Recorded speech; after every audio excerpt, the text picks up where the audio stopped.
È uno dei 10 ospedali Covid Center, il centro per la cura del virus della terraferma veneziana. L'ospedale di Dolo si appresta a trasformarsi secondo le disposizioni del piano di attivazione ospedaliera della fase 3 della Regione Veneto, ma i sindaci del territorio non sono stati interpellati e chiedono quantomeno di essere informati. Io come sindaco mi immagino, anche da un punto di vista del rapporto istituzionale, di avere un riferimento in Regione.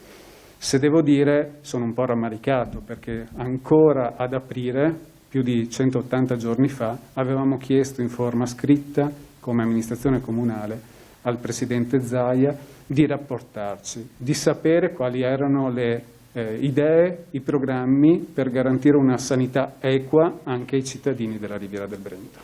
Non abbiamo ricevuto risposta.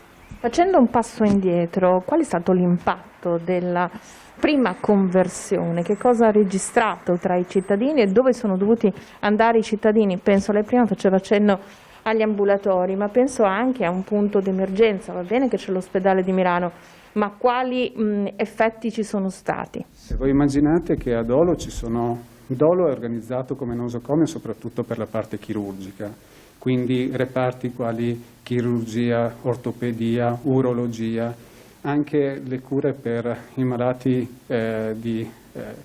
in chemioterapia. Sono tutte necessità poi organizzative che vedono le persone spostarsi addirittura di decine e decine di chilometri. Quindi va tutto poi organizzato, non è solo una decisione legata all'organizzazione sanitaria, ma anche territoriale.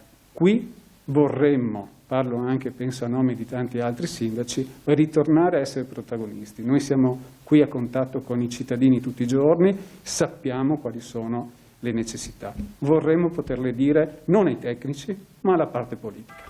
Vuole cogliere l'occasione della nostra telecamera appunto per segnalare quali sono le richieste da parte anche dei cittadini? Ma se dobbiamo fare la nostra parte, adesso Dolo diventa di nuovo ospedale Covid, naturalmente immaginiamo come nella prima parte che ci siano degli spostamenti di reparti, anche organizzare con l'aiuto delle aziende di trasporto locale delle tratte di collegamento più numerose e più anche in sicurezza. Sono cose che sembrano banali forse, ma che toccano quotidianamente le necessità dei nostri cittadini. Parlando dell'impatto di questa seconda ondata su Dolo, parlo anche degli effetti sulle attività commerciali. Che bilancio può registrare fino adesso? Il decreto è nuova cosa, cioè che tipo di malessere, malcontento si sta verificando? Ma naturalmente questo è un momento straordinario, un momento negativamente straordinario che impatta anche sulla tranquillità di tutti, non soltanto chi ha attività produttive. Soprattutto in questo momento ci sono adesso delle difficoltà anche di capire se ci sono le garanzie dei ristori. Ma quello che immaginiamo noi come amministratori è che dobbiamo guardare al futuro. Si riuscirà ad andare fuori da questo contesto di emergenza, dobbiamo essere uniti oggi, darci una mano per affrontare con una serenità anche di sapere che ce la possiamo fare il futuro. La sorveglianza spetta ai sindaci, no? Una parte della sorveglianza con la polizia locale. Dolo ha lo Squero che è cuore della Movida. Cosa sta succedendo in questi giorni?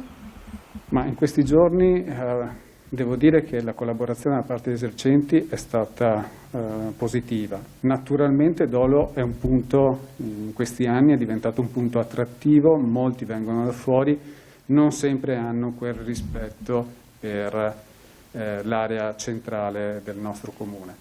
Ci stiamo impegnando, la collaborazione con le forze dell'ordine, che vuol dire Polizia Locale, Carabinieri, è massima, c'è un contatto quotidiano e tentiamo, questo è l'obiettivo, di non aggiungere problemi a problemi, ma di dare un segnale di presenza e di rappresentanza.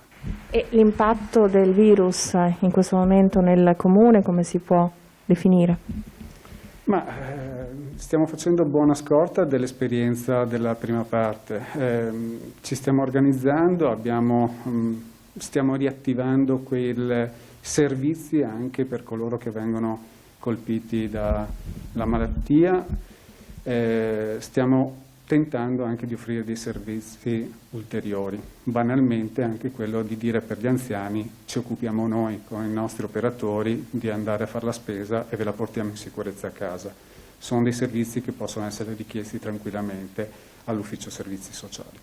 Che cosa vede nei prossimi giorni? Di oggi si paventa se i contagi a livello nazionale dovessero aumentare, il cosiddetto lockdown morbido, che significa lavoro, scuola e necessità di prima urgenza. Dobbiamo essere coscienti tutti quanti che tutti devono fare la propria parte. Naturalmente quello che viene più richiesto è un'attenzione massima, non costa tanta fatica mantenere la mascherina, le distanze, proviamo a dare anche noi attraverso i nostri rapporti interpersonali una mano per mantenere le distanze e salvaguardare quello che si può ancora salvaguardare.